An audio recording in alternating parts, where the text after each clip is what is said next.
Okay, so I have this picture up here. I use this picture from time to time. This is a picture of the weeping Buddha. Now, the weeping Buddha is different from all the other Buddhas because he was an active Buddha. In other words, he goes around. And the reason why he's weeping because he travels all around the earth and he sees the maladies and sickness, the state of the human being, the degrading state that the human being is in. You see the endless wheel of human suffering, the wheel of karma, God's dropped an illusion. You see all of that. And so he's weeping because he doesn't have enough time to help with correcting and rectifying the problems, the human problems. Because he recognized that the problem is different from what most people would think it is. It's not about money. It's not about wealth. It's about being the best human being you can be. Leaving the world in a better place. You know, one of the greatest assets of a human being is to go in a place and leave it better than the way it was. Right? They call it, now they have this politically correct term like, small footprint. I think it's bullshit. It's a globalist thing. It's a globalist thing where they don't want the human race to live and realize its full potential. They want us to live in fear and walk on eggshell on the planet. That's all it is. They don't want you to have fun, so they come up with all these stupid terms. But here's the thing, the weeping Buddha, if you notice how muscular he is, because he's an active Buddha. Right? He's an active Buddha. So he's a working Buddha. That's what I like about him. And so this reason why I have his picture here, because he's weeping, right? He's crying. So it goes along with the subject matter that I'm gonna be talking about. The matter of abortion, right? This late term abortion that they're coming up with. This whole late term abortion really bothers me. Now I'll tell you why it does. Because to the eye, to the regular person, it might seem, well, you just want to get rid of a baby. It's more than that. For me, the way I look at it, I think this whole late term abortion thing is about sacrificing children. That's what I think it is. About sacrificing children to the devil. I think a lot of these people are devil worshippers. They're into Baphomet or what have you. And I think they're using the young babies now as a form of sacrifice. That's why they're passing these laws. And it's right on our nose, and people can't see it because people, I don't know what's wrong with human beings. Sometimes, how can you not see this as a Christian? If this is a Christian country, how can you not see that this is what they're doing? You don't want to see it because you don't want to see it. That's the only conclusion I can come to. And in this whole, they come up with all these different, politically correct terms. It's my body. At what point do you not know? At what point? Okay, here's the question I have. At what point did you decide that you didn't want this baby? When you was having sex with the guy? Before you had sex with the guy? When your legs was wrapped around his back? When you found out you was pregnant? In the middle of the pregnancy or after? Because if you're saying it's your body, which I beg to differ, it's not your child. You're entrusted with a life, which is a gift, but it's not your baby. Right? This is the thing that these people come up with. If it's your baby and the man don't have sex with you, then you can't have a child. So what if all the men right now decide, okay, we're not going to entrust our seed with no woman? Could you still have a baby then? Because it takes two, like they say, it takes two to tango. By the same token, these women will tell you if you didn't want to have a kid, you should keep your dick in your pants. They always say that, right? But then when it comes to the child, it's no longer yours. Which one is it? But now you can take me to court for child support.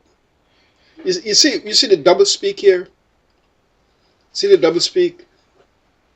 They speak at both sides of outside of their mouth, and anything to justify. I think this is anything to justify their evil. I think women at the very core are evil. I'm seeing that more and more. For you to have a baby and allow them to kill that baby, or to kill it while pregnancy, I think it's evil. You know, you can say, well, this it's not a life. That's bullshit. Everything is not alive. It's not alive. If it's not alive, well, how would it grow inside of you? The whole universe is alive. There's life in everything. Even the fucking rocks are alive. Everything is alive in this matrix. So how can you say this child is not alive? You kill a baby and you want to justify killing it, so you want to come up with all these different phrases or different terminology to justify your action. That's basically what it is. Let's look at it this way. You say it's not alive. So you say it's not alive. Okay. Life start. What if I say life start at conception? Because that's my understanding. Life started at conception. Conception is the ignition phase. And what do I mean by that? In order for you to have conception, three things has to take place. The parents has to agree. They have to come together. Whatever circumstance it is, they still have to come together and they have to agree. Nature play a very important role in that. Right? When two people come together, we call that phase the inherited phase, inherited energy, right? Because they're passing on the inheritance. The man and the woman come together to pass on the inheritance. One can't do it without the other. Both halves make a whole, right? So how are you going to come and tell me it's your body? It's a little late for that, isn't it? So you have the inherited phase that come together, the parents agreeing, and then the next stage, what you have is the universe has to agree. That's called the primordial phase, the primal phase. The universe have to give you a new book, a new tablet to write on, right? That's called turning over a new page, or reincarnation, whatever you want to call it. The universe has to agree to it. So you got the parents agreeing to it, God or the universe or nature has to agree to give it a new page, a new book to write on. That's what life is. Life is like writing on a book, writing your story. If life is telling a story, you have to have a book to write it on. That's what time is. So the universe has to give you the time.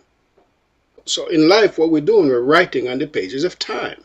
And no one has the right to bring your time to a conclusion but nature, life, God. Those are the agreements that you enter into. That you will come here, write on the page of time, and when time says it's enough, when your time goes out, then death comes in. Death is then the errand boy of time. We all know this. So you're going to cut my time short, and then you don't want to take responsibility for it. You come up with these politically correct phrase to justify your sickness, your evil, and your weakness. You know, when you do this whole abortion thing, the poor child, the poor baby didn't even get a chance to open up his book of life and to see what his story going to be. He didn't even get a chance to even write a page, to even write a word. And that's what's evil about it. Somebody gave you a chance. Somebody aborted you. You wouldn't be here.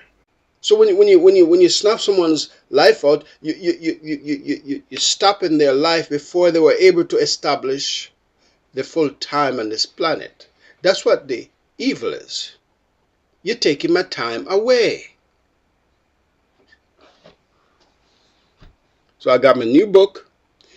I got my inheritance, which is not the bank account, not the bank account, not how much money you get, all right? Not how much perm you put in your hair, not the wig you have on your head.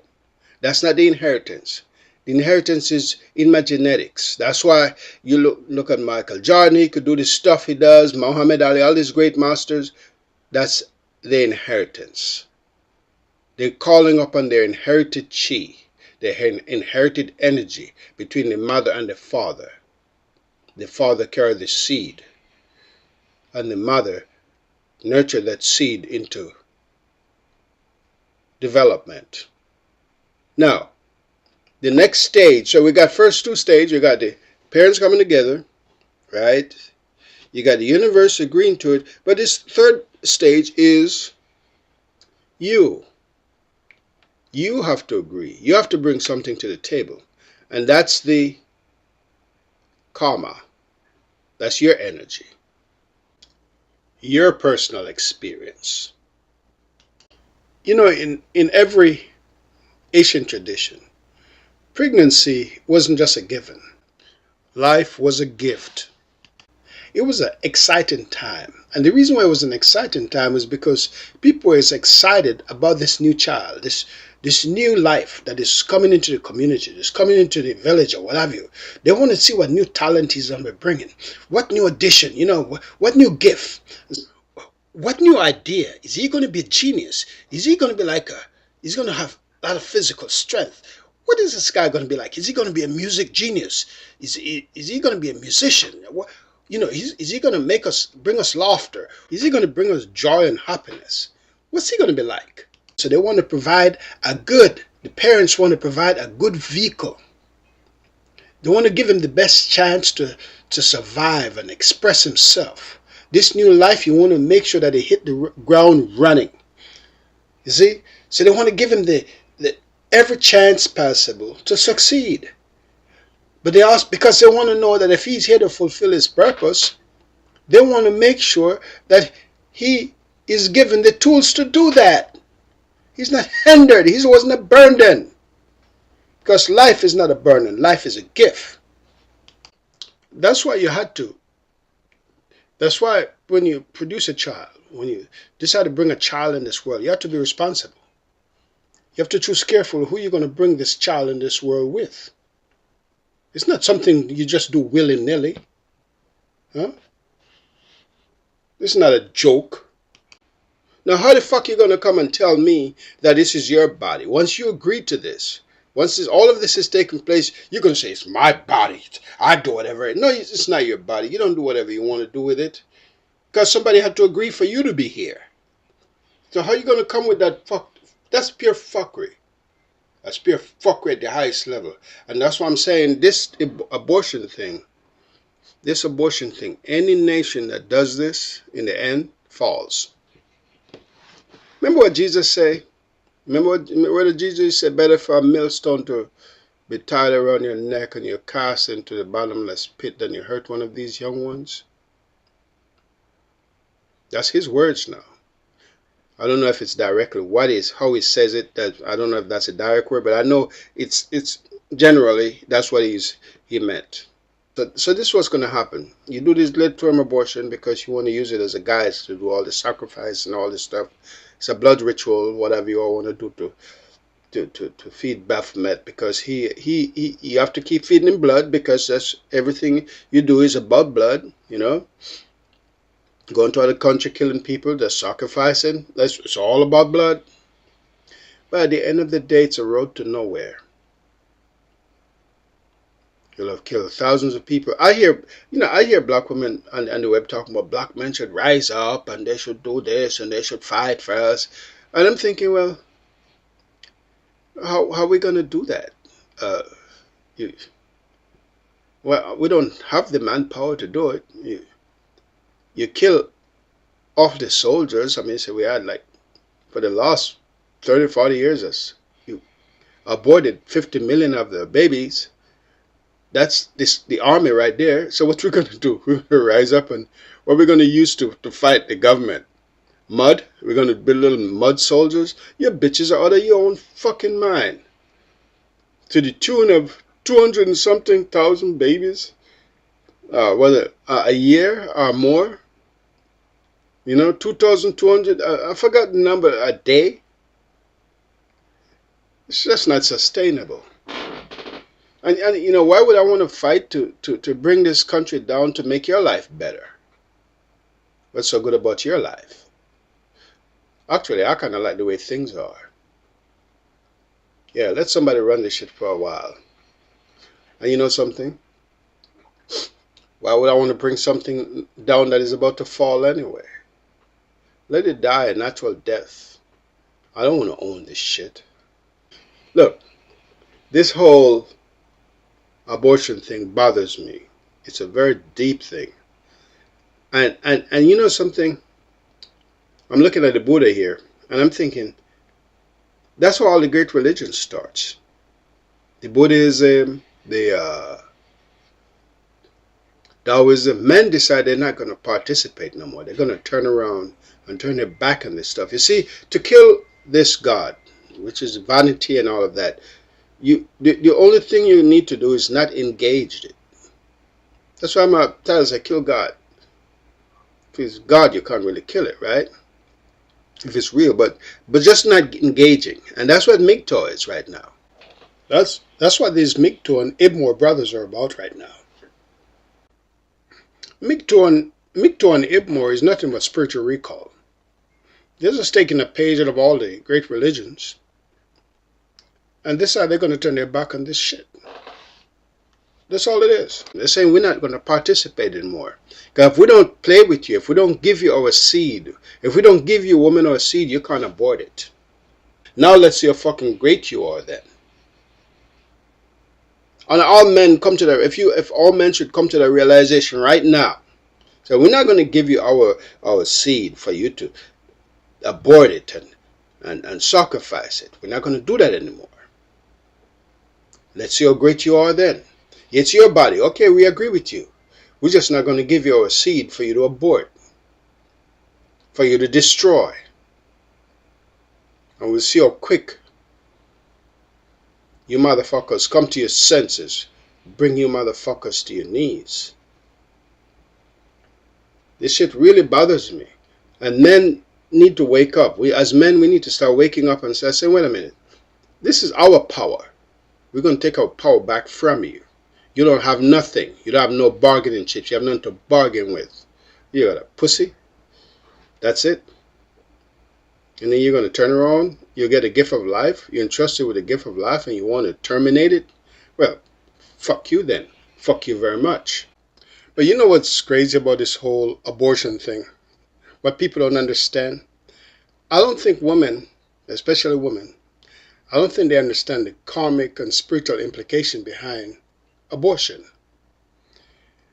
I don't think women understand that if you abort a child, whatever the child's karmic objective was, whatever work they had to do here in this life, whatever their karmic work that they had to do in this life, you have decided to take that karma on. Yeah, you decided to take on a responsibility for them. You can say, well, I didn't know that. Well, ignorance of the law is no excuse. Say we're going on a journey, a long journey. A car or vehicle is filled with a lot of stuff. But you decide that I should get off at the next stop. You decide that since it's your car, since it's your vehicle, since the vehicle belongs to you, you want me to get off early. You know, anything in this vehicle now belongs to you. You own it. It has now become your responsibility. But no, you're still driving. You own all this baggage now. That's what you women don't understand. You start talking about, it's my body, it's my choice. Yeah, it is. Your choice. Keep saying that. You know? And little Johnny's like, damn, you know. Can you imagine? Can you imagine if a Hitler, a Mussolini, was supposed to be reincarnated through you? And now you abort that child. You've just taken on all that baggages. You've just now own all that karma. So now you've just made things difficult because all you had to do was to provide a proper environment for that soul, that energy, that spirit to work through whatever they need to work through. Whether they're successful or not, that's on them. But now you've owned all of that negative energy. Damn, I wouldn't want to be in your shoes.